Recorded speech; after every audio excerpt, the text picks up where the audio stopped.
प्रशासन, पुलिस प्रशासन, पुलिस प्रशासन, पुलिस प्रशासन। क्या? ओके सर, संतोष का फोन था। उसने गांव वालों को सुभाष मौर्य के सरकटी लाश हाईवे की तरफ ले जाते हुए देखा है। शायद वो लोग चक्का जाम करने वाले हैं। पुलिस प्रशासन, हाय हाय, पुलिस प्रशासन, हाय हाय,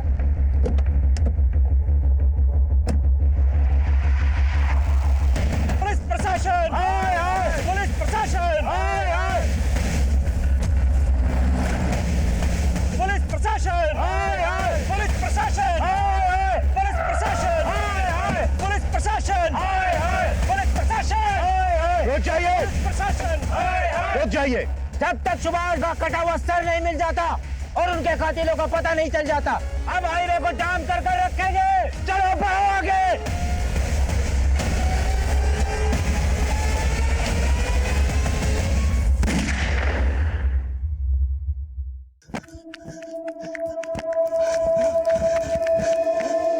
लो अनिल भैया, मार लो भोले बाबा का प्रसाद।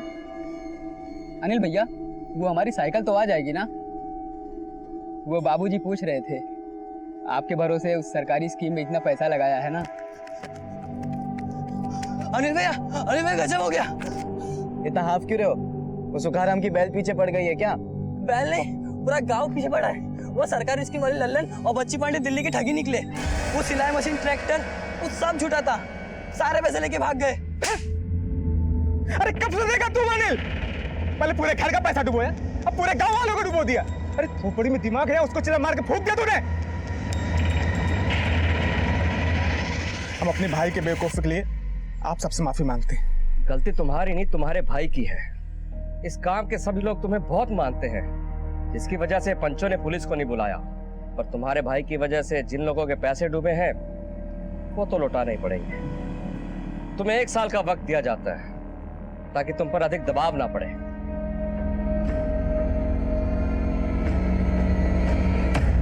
अगर 1 साल तक गांव वालों का पैसा चुकाते रहे तो हमारे पास क्या बचेगा?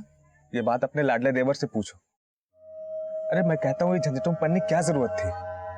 अरे तो हम क्या जिंदगी भर खेतों में आपकी तरह मजदूरी करते बैठे? भैया आपने तो कभी बड़ा सोचा ही नहीं। अगर दावा सही लग जाता ना तो जिंदगी संवर जाती हमारी। जिंदगी कोई बछड़ा नहीं है जो पैदा होते ही खड़ा हो जाता है। किस्मत और जिंदगी बदलने के लिए मेहनत करनी पड़ती है। भैया मेहनत करने से सिर्फ जरूरतें पूरी होती है, सपने नहीं। चुप रहो, तुम्हारे सपनों के चक्कर में और कितना झेलेंगे हम? अरे तुम मत झेलिए ना। अरे अनिल, क्यों डांटते रहते हैं हमेशा उसे? भाइयों के बीच की बात है, तुम चुप रहो।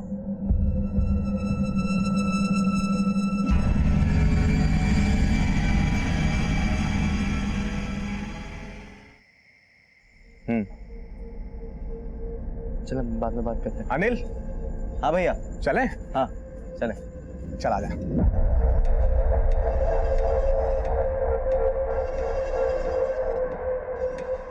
दीदी आप बड़ी किस्मत वाली हो।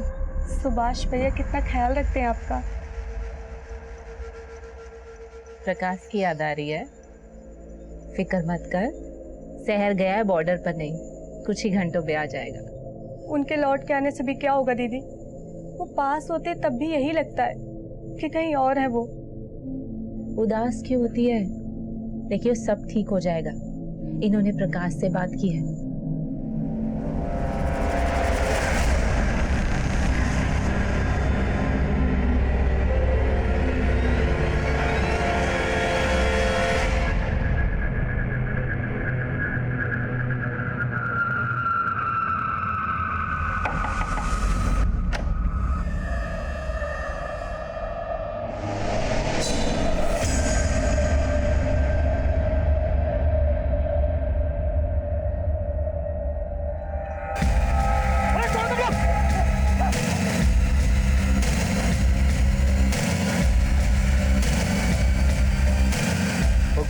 गोपाल की जय कन्हैया लाल की।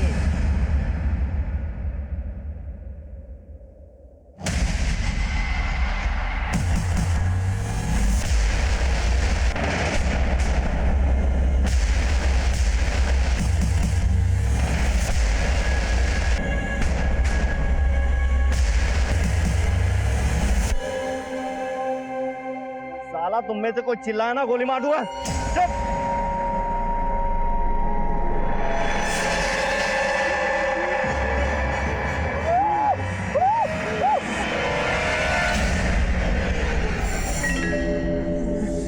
इसको ले चलो।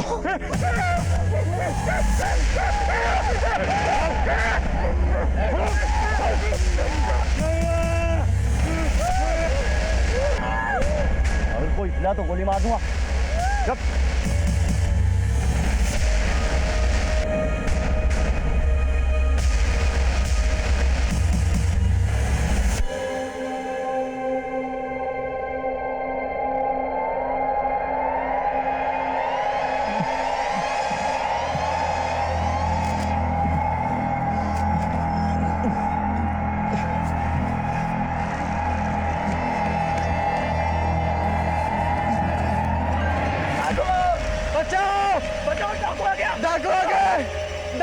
डाकू आ गए, बचाओ! अरे जागो जागो, अरे डाकू आ गए, बाहर निकलो सब, अरे डाकू आ गए।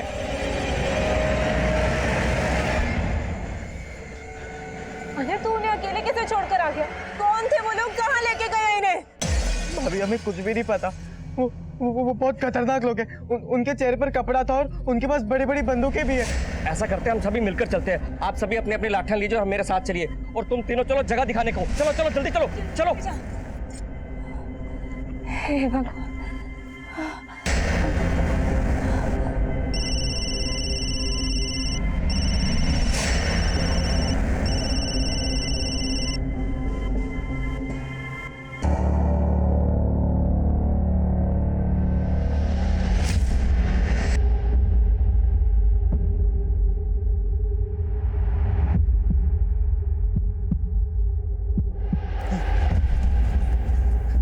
सरपंच जी, ये वही जगह जहाँ पर हम पे हमला हुआ था, वही कई झाड़ियों के पीछे हमें बांध के रखा था।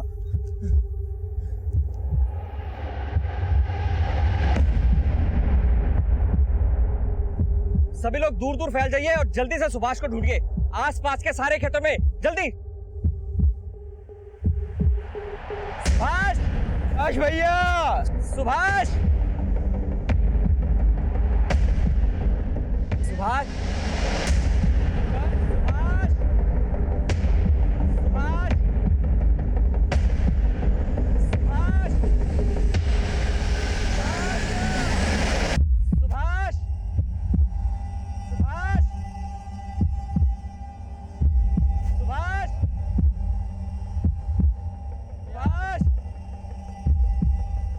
क्या हुआ सरपंच जी?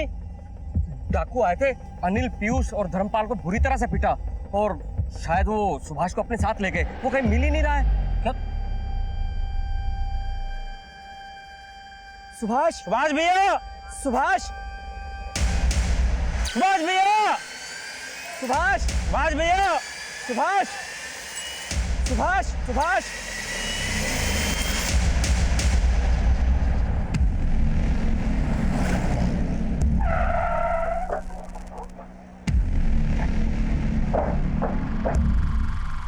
साहब, हमारा नाम धर्मपाल है। ट्रांसपोर्ट का काम है हमारा। टेम्पो, ट्रैक्टर ये सब भाड़े पर देते हैं हम। कल रात हिसाब का पैसा लेकर लौट रहे थे तो गमछा पहने 3 लोगों ने हम पर हमला कर दिया, हमें पीटा। एक के पास तो बंदूक भी थी साहब। हमसे हमारे पैसे भी छीन लिए और फिर हमें बांध कर वहीं इंतजार करने लग गए। और फिर बेचारा वहाँ सुभाष आ गया और फिर अनिल और पीयूष आ गए। साहब, हम और पीयूष वहाँ से खाट लेकर आ रहे थे, फिर अचानक हम पर लाठियों की बरसात होने लगी। हमें तो पता ही नहीं चल रहा था साहब कि क्या हो रहा है। उन लुटेरों के चेहरे नहीं देखे तुमने, पर उनकी बातें तो सुनी होगी। वो क्या बातें कर रहे थे आपस में? नहीं साहब, आपस में ऐसा कुछ तो बात नहीं कर रहे थे, बस बार बार हमको धमका रहे थे। फिर हम सबको बांध दिया साहब और सुभाष भैया को वहाँ से पीछे की ओर लेके चले गए। और साहब फिर थोड़ी देर बाद हमने हिम्मत की, अपने हाथ खोले और अपनी जान बचाने के लिए भागे साहब। इससे पहले तुम्हारे गांव में कोई ऐसी वारदात हुई है क्या? साहब, इससे पहले भी 1-2 लूटपाट की वारदातें हुई थी, मगर वो लोग ऐसे किसी को साथ में नहीं लेके गए। प्रकाश, तुम्हारे भाई सुभाष की किसी के साथ कोई दुश्मनी थी क्या? सुभाष भैया को हमने इतने सालों में किसी के साथ लड़ते झगड़ते नहीं देखा। शायद कोई ऐसा हो जो ये जानता हो कि रात को सुभाष खेतों को पानी देने जाने वाला है और उसने मौके का फायदा उठा लिया हो।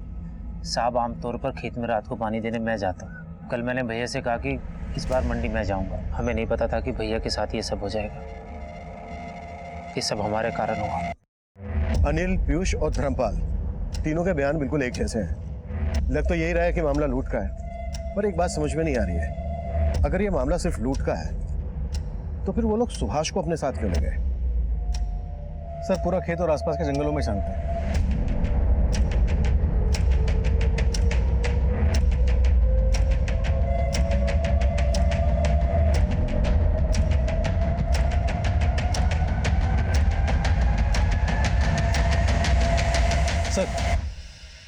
सर एक लाश मिली है, लेकिन क्या?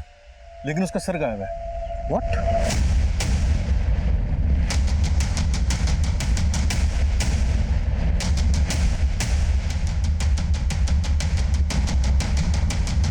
भैया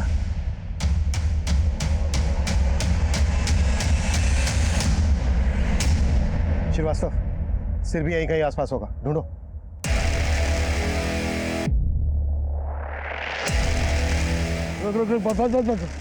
चाचा, अरे रोड कह रहा था, ले संभाल के पकड़ इसको।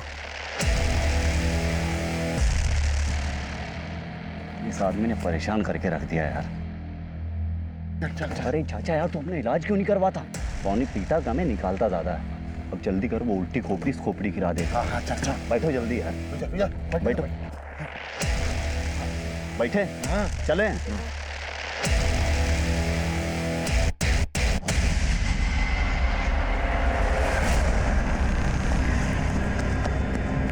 भाभी भाभी भाभी भाभी, सुभाष भैया की लाश मिली है। भाभी भाभी क्या हो गया? हमने उस इलाके के आसपास का सारा जंगल दोबारा से छान मारा। 15 घंटे चली सर्चिंग के बाद भी सुभाष का सर हमें कहीं नहीं मिला। इस दौरान सुभाष के परिवार के साथ साथ पूरा गांव भी हमारे खिलाफ हो गया। पोस्टमार्टम के लिए वो हमें सुभाष का धड़ सौंपने के लिए तैयार ही नहीं थे। उन्हें समझाने के सारे प्रयास विफल रहे और आखिर में बेकाबू हुए गांव वालों ने चक्का जाम करने का फैसला किया। इससे पहले कि कोई अनहोनी घटे, हमें स्थिति को नियंत्रण में लेना था। गांव वालों का खोया हुआ भरोसा वापस जीतना था। देखिए, हम लोग यहाँ आप लोगों की मदद के लिए ही आए हैं। आप लोग यही चाहते हैं ना कि सुभाष के कातिल पकड़े जाएं? हम भी यही चाहते हैं, लेकिन उसके लिए जरूरी है सुभाष का पोस्टमार्टम होना। मेरे भाई का सर चाहिए मुझे। आपने तो हाथ खड़े कर दिए कि उसका सर नहीं मिला। अगर आप लोगों में से कोई हमारी बात को समझ रहा है तो प्लीज समझाइए इसे। देखो, जितनी देर होगी पोस्टमार्टम रिपोर्ट आने में, उतनी ही देर होगी तुम्हारे भाई को इंसाफ मिलने में।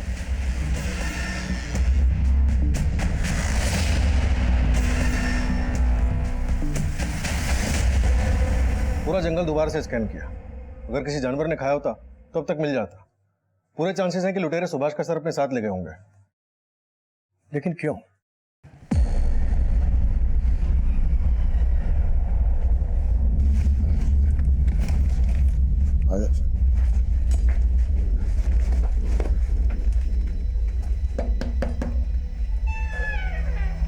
काम हो गया आपका। जैसी मांगी थी वैसी खोपड़ी लाए। कातिल सर का क्या करेंगे ये बात समझ में नहीं आ रही है। ये लोग पहले से उस जगह पर घात लगाकर बैठे थे। सबसे पहले इन्होंने धर्मपाल को पकड़ा, उसे पीटा, लूटा और बांध दिया। और फिर वहां सुभाष आया, उसे भी पीटा और बांध दिया गया। और फिर यही सब सुभाष के छोटे भाई अनिल और उसके कजिन पीयूष के साथ हुआ। लेकिन इन चारों को बांधने और पीटने के बाद उन्होंने सिर्फ सुभाष को चुना। उसे घसीट कर ले गए, उसका सर काटा, सर अपने साथ ले गए। ये भी तो हो सकता है कि ये मर्डर करने के इरादे से ही आए हों, लूटे कवरअप हो। सर, अक्सर खेतों में पानी छोड़ने के लिए सुभाष का छोटा भाई प्रकाश जाता था, पर उस रात प्रकाश ने सुभाष किया। हो सकता है कि टारगेट प्रकाश रहा हो और सुभाष गलती से मारा गया। ये भी तो हो सकता है कि प्रकाश ने जानबूझकर अपने भाई सुभाष को भेजा ताकि वो मारा जाए। सर, सबसे छोटा भाई अनिल कभी रातों को खेत में नहीं जाता था, लेकिन उस रात गया। एक काम करते हैं श्रीवास्तव, प्रकाश, अनिल, पीयूष और धर्मपाल, इन चारों को फिर से टटोलते हैं। शायद कुछ हाथ लग जाए। हो सकता है मामला घर का ही हो। और पता करो सुभाष और उसके परिवार की गांव में किसी के साथ कोई दुश्मनी तो नहीं थी। सुभाष बहुत ही अच्छा आदमी था, उसकी किसी के साथ कोई दुश्मनी नहीं थी। आप गांव में किसी से भी पूछ सकते हैं, सब यही बताएंगे आपको। जी साहब, सुभाष को इससे पहले कभी किसी से लड़ते झगड़ते नहीं देखा है। और अपने घर के लोगों से? सब वैसे तो तीनों भाइयों में बड़ी अच्छी बनती थी, पर छोटा भाई अनिल थोड़ा बिगड़ा हुआ है। उसकी किसी फर्जी स्कीम के चक्कर में कुछ गांव वालों के पैसे भी अटके हुए थे और गांव वालों का इसके बारे में उसके साथ झगड़ा भी हुआ था और सुभाष ने सबके सामने उसको थप्पड़ भी मारा था।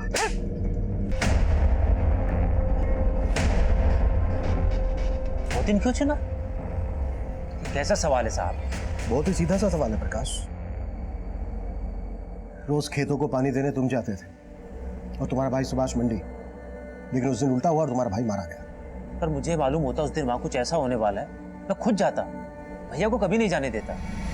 सब सुभाष, प्रकाश और अनिल, जहाँ तक हम जानते हैं तीनों भाइयों में बहुत अच्छी बनती थी। सीधे साधे लोग हैं साहब। आप बार बार हमसे वही सवाल क्यों पूछ रहे? साहब, हमने हमारे भैया को खोया है और साहब हमें परेशान करने से अच्छा आप जाके भैया के कातिलों को ढूंढिए। हमें आपको जो कुछ भी बताना था ना, हम आपको सब बता चुके। ठीक से याद कर लो अनिल, क्या वाकई में तुमने हमें सब बता दिया है? जी साहब, सब बता चुके। पूरी पंचायत के सामने तुम्हारे भैया सुभाष ने तुम्हें थप्पड़ मारा था, ये बात तो तुमने हमें बताई नहीं, और ना ही अपनी उस फ्रॉड सरकारी स्कीम के बारे में हमें बताया।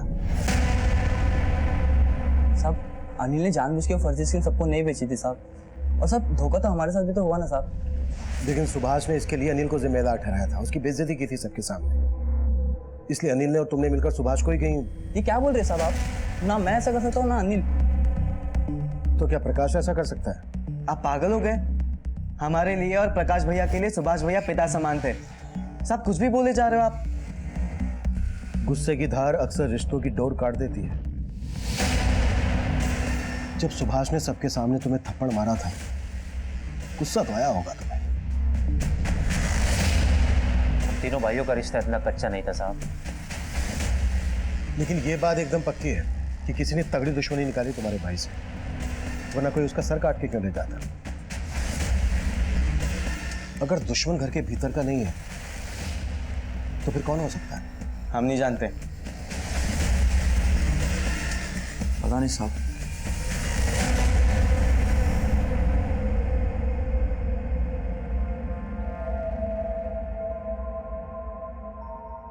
तू बस मुन्ने की फिक्र कर, बाकी सब मेरे को छोड़ दे।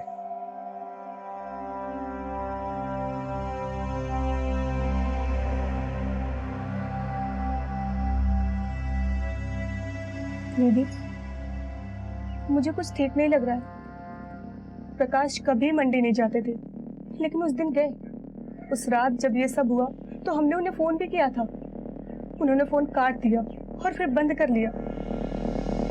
क्या ये सब इत्तेफाक है? प्रकाश, अनिल, पीयूष, धर्मपाल, सबके सब एक ही बात दोहरा रहे हैं। इनमें से कोई तो है जो कुछ छुपा रहा है। कुंडली निकालो सबकी। सर, जिस तरह से सर काटा गया उससे लगता है किसी पेशेवर का काम है। 3 लोग थे, किसी गैंग से जुड़े हुए हो सकते हैं। शायद सुभाष के किसी दुश्मन ने सुपारी दी हो। पंजरिया गांव के आसपास के हिस्ट्री शीटर्स को खंगालो, खबरियों को लगा दो काम पर। कॉल रिकॉर्ड्स कब तक आ रहे हैं? कल तक आ जाएंगे सर। गुड।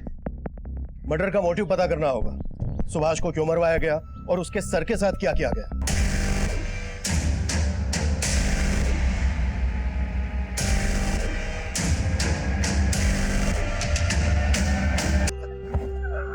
बड़े अजीब लोग थे, या यूं कहें कि पूरे के पूरे पागल थे। अच्छा मगलू, ये सुभाष मौर्य की फैमिली के बारे में कुछ मालूम है क्या? किसी से कोई दुश्मनी, कोई अनबन? कैसी दुश्मनी? बड़े ही मामूली लोग, खेती बाड़ी करने वाले। पर हाँ, जब हमें ये मालूम चला कि सुभाष मौर्य का सर गायब है, तब मेरे दिमाग की बत्ती चली। अच्छा, तो अपने इस दिमाग की बत्ती की रोशनी जरा हमारे केस पे भी डालना। क्या है कि मुझे ये मामला ना दुश्मनी का नहीं लगता। तो हमें लगता है कि ये जादू टोने का मामला है। ये 6 महीने पहले पास के गांव में बिल्कुल ऐसा मामला हुआ था, बस फर्क इतना है कि यहाँ हाथ गायब थे, यहाँ सर गायब है। सर, सुभाष की पोस्टमार्टम रिपोर्ट आ गई है। गला किसी तेज धार वाले हथियार से काटा गया, वो भी एक ही बार में। बॉडी पे गए घाव है, लेकिन मौत गला कटने से हुई है। लेकिन ये सर काट कर ले जाने के पीछे क्या मकसद हो सकता है? सर, ये कोई घरेलू मामला नहीं लग रहा है। खबरी भोला से फोन पे बात हुई थी, वो भी आ ही रहा है। उसका कहना है कि पंजरिया से कुछ 25 किलोमीटर दूर सूरागंज गांव में कुछ इसी तरह की वारदातें घटी थी। कहना है कि कोई जादू टोने वाला मामला है। जादू टोना यानी नरबली दी गई है। लेकिन उस वक्त वहां पर 4 लोग मौजूद थे, उनमें से सिर्फ सुभाष को ही टारगेट क्यों बनाया गया?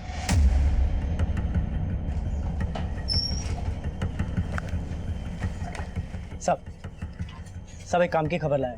बोल। वो अपना हिस्ट्री शीटर है ना, विराज बनारसी, पंजरिया में देखा गया।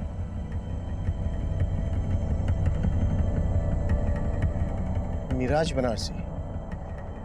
बनारसी लूट के काफी बड़े केसेस में इन्वॉल्व रहता है। तो 2000 रुपए की लूट के लिए इतनी मेहनत क्यों करेगा? बाद में कोई वजन नहीं है। एक भारी खबर भी लाया साहब। बोलना। गांव में 2 नए कबूतर आए हैं, चाचा भतीजे की जोड़ी। देखने में पागल टाइप के हैं। सर, हो सकता है कि उनका इस केस में कोई हाथ हो। चाचा भतीजे की जोड़ी, जिसने भी इस जोड़ी को देखा है उसकी मदद से इनके स्केचेस बनवा। और ये जादू टोने के बारे में क्या बोल रहा था? हाँ साहब, वो सूरागंज गांव है ना साहब, वहाँ पे भी ऐसे 2 केस सामने आए। 2 लाशें मिली, एक का सर गायब है और एक का हाथ। हमें इस जादू टोने वाले एंगल में और घुसना चाहिए, क्योंकि सर काटने के पीछे ही वजह हो सकती है। बोला, सुभाष की फैमिली को और खंगालो। अनिल, प्रकाश, धर्मपाल और पीयूष, इन सबके पुराने पापों की पड़ताल कर। चल निकल। सूरजगंज में जो लाशें मिली हैं, सर कटी हुई और हाथ कटी हुई, इनका पूरा चक्कर पता करो, लेकिन अपने खुफिया तरीके से। किसी को कानो कान खबर नहीं लगनी चाहिए। समझ गया सर।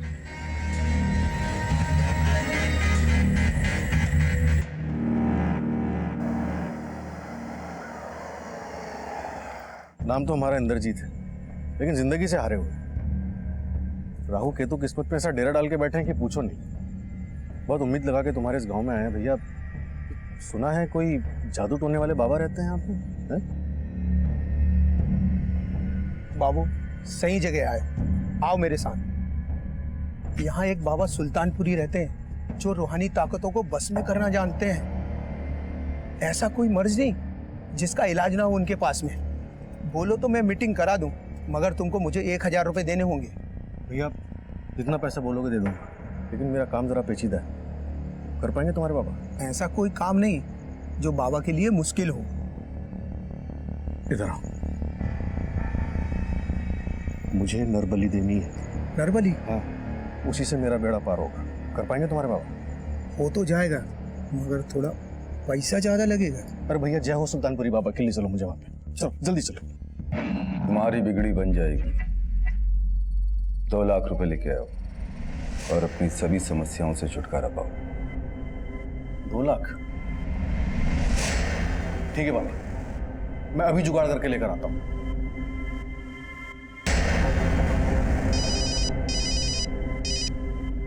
हाँ श्रीवास्तव, सूरजगंज का बाबा सुल्तानपुरी नरबली करने के लिए तैयार हो गया सर। ले आओ इस बाबा को। अब इस पर जादू टोना हम करेंगे हमारे तरीके से। सर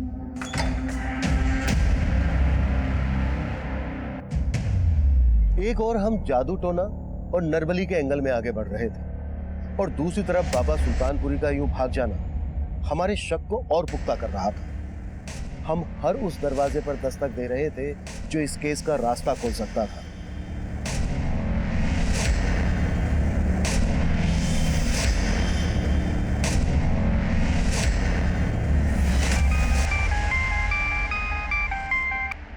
हेलो साहब, एक नई बात पता चली है। ये सुभाष का भाई प्रकाश पहले धर्मपाल के वहाँ काम करता था, लेकिन अभी कुछ दिनों पहले धर्मपाल ने उसे नौकरी से निकाल दिया। ये बात ना धर्मपाल ने बताई और ना ही प्रकाश ने। लगता है सुभाष की फैमिली काफी कुछ छुपा रही है हमसे।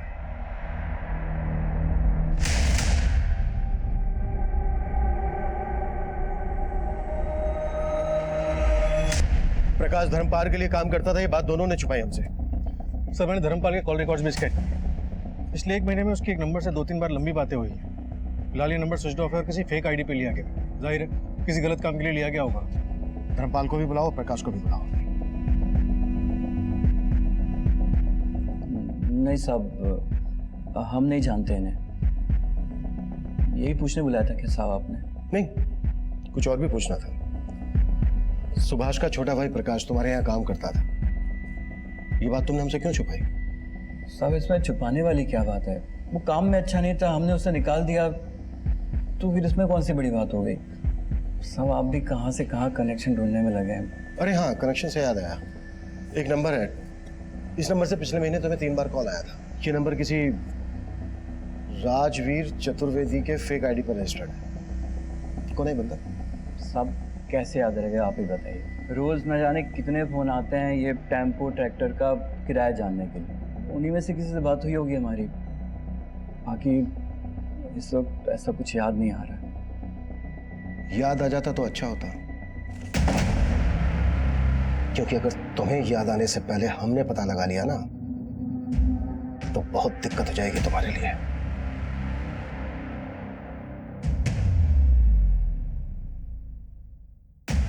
सर हम इन फोटो के बारे में बता चुके हैं, हम इनमें से किसी को नहीं जानते। सर हम धर्मपाल के यहाँ नौकरी करते थे, उसको सही नहीं लगा, उसने हमें निकाल दिया। प्रकाश, तुम्हें क्या लगता है ये धर्मपाल मरवा सकता है तुम्हारे भाई को? तुम्हारे भाई की कोई दुश्मनी रही है धर्मपाल के साथ? सर धर्मपाल उस दिन खुद मरते मरते बचा है, आप उस पर भी शक कर रहे हैं? आपके सवाल हो गए तो जाऊं मैं सर?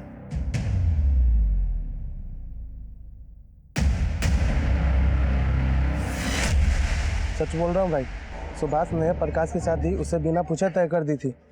एक बार हमसे पूछ तो लेते, हमें नहीं करनी है शादी। अरे इसमें पूछने वाली बात क्या है प्रकाश?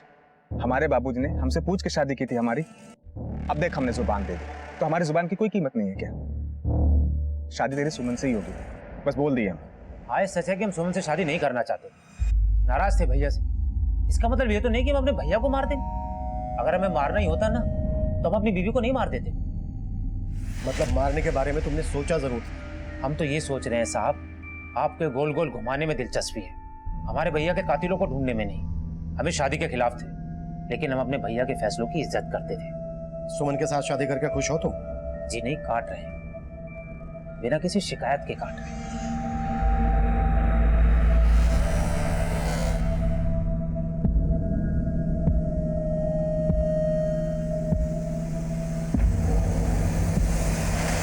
प्रकाश, तुम आग से खेल रहे हो और देखना ये आग तुम्हारे साथ साथ हमारे पूरे घर को जला देगी। सुमन बहुत अच्छी लड़की है, अगर तुम उसका दिल दुखाओगे तो समझो तुमने हमारा और अपनी भाभी का दिल दुखाया है। बाकी तुम्हारी मर्जी। सर, बाबा सुल्तानपुरी के कॉल रिकॉर्ड्स में रेवापुर के ललित चौधरी का नंबर काफी बार फीचर हुआ है। जब मैंने रेवापुर थाने में इस बारे में बातचीत की तो पता चला कि वो गांव का मुखिया हुआ करता था, लेकिन झाड़ फूक और जादू टोने में धंसा होने के कारण लोगों ने उसका बहिष्कार किया और उसे हटा दिया।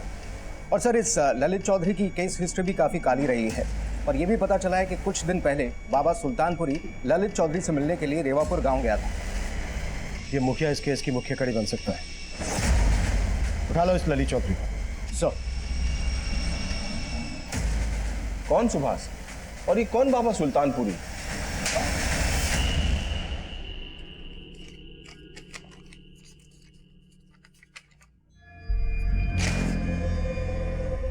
पिछले महीने में कम से कम 11 बार बात हुई है तेरी बाबा सुल्तानपुरी से, और गांव वालों ने बताया कि तुझसे मिलने भी गया था।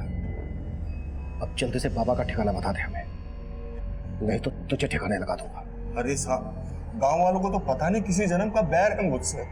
झाड़ फूक के झूठे इल्जाम में मुझे मुखिया की कुर्सी से हटा दिया। अब ये इल्जाम, कसम से साहब मैं किसी बाबा को नहीं जानता। सिद्धार्थ, सर इसकी हेकड़ी तो निकाल। सर, इस ललित चौधरी को काफी तोड़ा, लेकिन लगता है बहुत ही मोटी चमड़ी का है, टूटने का नाम नहीं ले रहा है। लेगा, जरूर लेगा, तोड़ते रहो। सर श्रीवास्तव, तुम ललित चौधरी की घर की तलाशी के लिए निकलो, शायद कोई काम की चीज हाथ लग जाए। सर।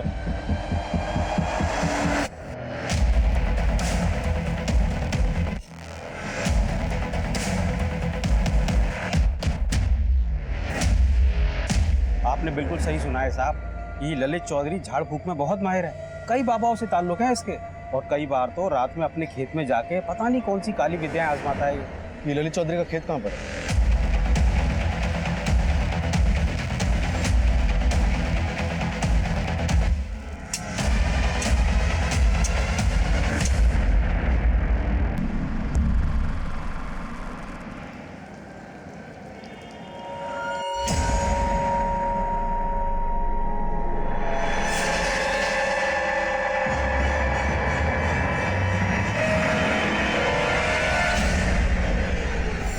सर, चाचा भतीजा का भी क्रिमिनल रिकॉर्ड रहा है। इनके असली नाम फजलू और बिल्लू है। पंजाब में लूट और मारपीट के 2-3 केसेस में इनका नाम उछला था। कुछ टाइम अंदर भी थे। सुभाष की मौत के आसपास फजलू और बिल्लू पंजरिया में देखे जाते हैं। हो सकता है इस बार ये चचा भतीजे मारपीट और लूटपाट से आगे निकल गए हो, मर्डर की सुपारी ली हो। हिस्ट्री शीटर मिराज बनारसी भी इसी दौरान देखा जाता है। कातिल कुल 3 लोग थे। अगर देखा जाए तो कड़ियां जुड़ तो रही हैं, लेकिन कई सवाल भी खड़े कर रही हैं। अगर हम ये मानकर चलें कि इन चाचा भतीजे ने बाबा सुल्तानपुरी को इंसान की खोपड़ी सप्लाई करने के लिए सुभाष का सर कलम किया, तो सवाल ये उठता है कि सुभाष ही क्यों, अनिल, पीयूष और धर्मपाल क्यों नहीं?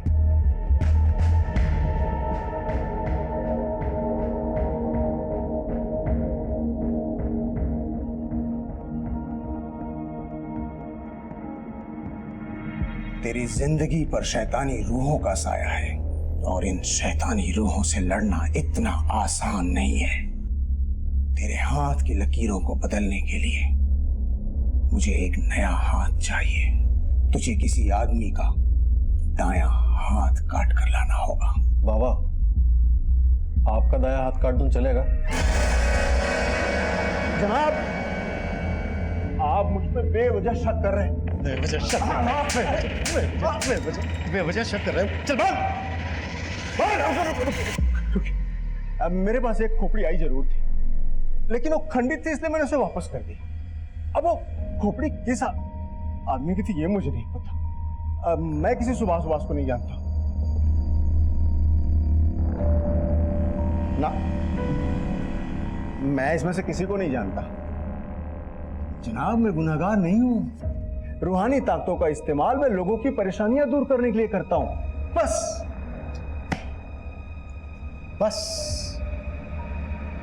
अब खुद की दूर करने के लिए करना, क्योंकि जेल में तुझ पर बहुत सी परेशानी आने वाली है।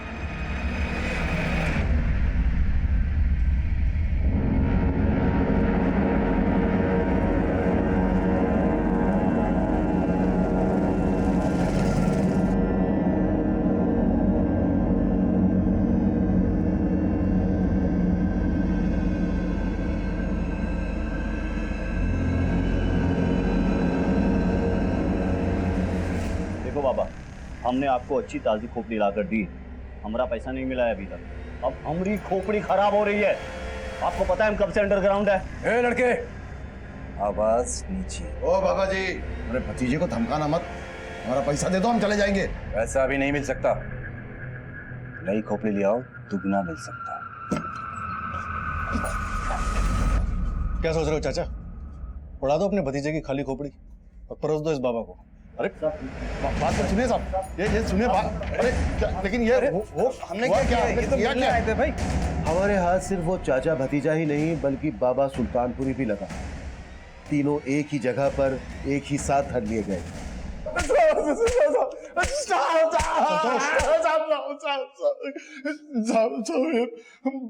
बाबा सुल्तानपुरी बहुत उल्टी खोपड़ी है साहब। उसने हमको 2 लाख रुपए ऑफर दिया कटी हुई मुंडी लाने के लिए। साहब, मुझे ललित चौधरी ने 5 लाख रुपए देने का वादा किया था। उसे एक इंसानी खोपड़ी चाहिए थी साहब। उसने कहा था काम खत्म होने के बाद पैसे देगा। मुझे बाबा गुलफाम आजाद ने 20 लाख रुपए देने का वादा किया था। किसी विधि के लिए उन्हें खोपड़ी चाहिए थी। जब उन्होंने खोपड़ी देखी तो वो नाराज हो गए। क्यों? ये नहीं चलेगी, इसके जबड़े टूटे हुए हैं। बाबा बड़ी मेहनत से मिली है, आप बोले तो गूंद से चिपका दूं। ले जा इसे, ये मेरे किसी काम की नहीं है। पर सुभाष को ही क्यों मारा? सुभाष के अलावा उस वक्त वहां पर 3 लोग और भी थे। सुभाष को ही क्यों टारगेट बनाया गया? साहब, ये चुनाव मिराज बनारसी ने किया है, मर्डर भी उसी ने किया साहब, हमने नहीं किया। एक मिनट, ये मिराज कहाँ से आ गया बीच में? खोपड़ी की डील तो बाबा सुल्तानपुरी से हुई थी ना तुम्हारी? साहब, वो हमें डबल डील मिला था साहब। कैसी डबल डील? देखो, हमको किसी को टपकाने का काम मिला हुआ है, लेकिन काम बहुत फैला हुआ है, हमसे अकेले होगा नहीं। देखो मिराज भाई, हम लोगों ने आज तक कहीं फुल मर्डर नहीं किया है और ना ही करना चाहते हैं। क्यों भतीजे? सही कहा चाचा। पहले पूरी बात तो सुनो। मारूंगा मैं ही, तुमको सिर्फ साथ देना है। देखो मुझे 1 लाख मिल रहा है, 50 तुमको दूंगा। ए मिराज भाई फेंको मत, हम जानते हैं आप 2 लाख से कम में काम नहीं करते। तो ठीक है, आखिरी ऑफर 80 दूंगा। बोलो साथ दोगे या कोई और बंदा ढूंढूं? लेकिन हमारी एक शर्त है। कैसी शर्त? मतलब हमको मुनाफा डबल मिलेगा साहब, किसी को मारना भी नहीं पड़ेगा और मुंडी भी मिल जाएगी, जिसकी हमें वो सुल्तान बाबा 2 लाख रुपए देने वाला था। और बनारसी 80,000 देगा। मुंडी काटनी है? मुंडी का क्या करोगे तुम? दरवाजे में लटकाएंगे। आपको क्या करना है मिराज भाई? पेट में छुरा मारने वाले हो, गर्दन में मार देना। फिर ठीक है, मुंडी तेरे को गिफ्ट किया। साहब वादे के मुताबिक मिराज ने तो 80,000 दे दिए, लेकिन बाबा सुल्तानपुरी से पैसे नहीं मिले। मुझे भी नहीं मिले साहब, ललित चौधरी ने दिए ही नहीं मुझे पैसे। मुझे भी नहीं मिली। बाबा गुलफाम को खोपड़ी में दरार जो दिख गई। मतलब मिराज को सुपारी मिली थी सुभाष को मारने की, ये सही है? हाँ किसने दी थी? ये तो मेरा जाने साहब, हम आम खाते पेड़ नहीं गिरते साहब। सच कह रहे साहब, सच कह रहे साहब, सच कह रहे साहब, सच कह रहे। अब ये तो पक्का है कि सुभाष की सुपारी दी गई थी मिराज बनारसी को, लेकिन सुपारी दे कौन सकता है? अनिल, प्रकाश, पीयूष और धर्मपाल, इनके खिलाफ तो कुछ मिला नहीं है। सर, धर्मपाल के कॉल रिकॉर्ड्स में एक फेक आईडी से लिया गया नंबर मिला था ना, हो सकता है वो सुपारी उठाने वाले का, मिराज बनारसी का। पॉसिबल है, उठा लो धर्मपाल को। मैंने कहा था तेरे से कि तेरी याद आने से पहले अगर हमने पता कर लिया तो बहुत दिक्कत होगी तेरे लिए। हमें धर्मपाल से मिराज के बारे में कोई लीड नहीं मिली, तभी हमें हमारी खबरियों से मिराज बनारसी के ठिकाने का पता चला।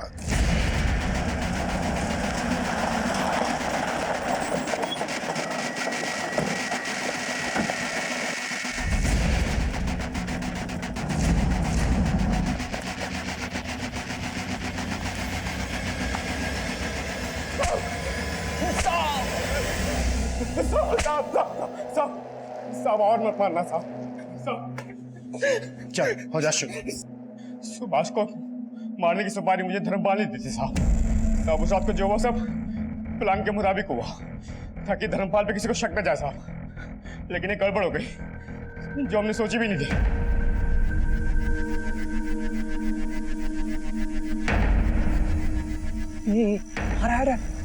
मारो जल्दी मारो।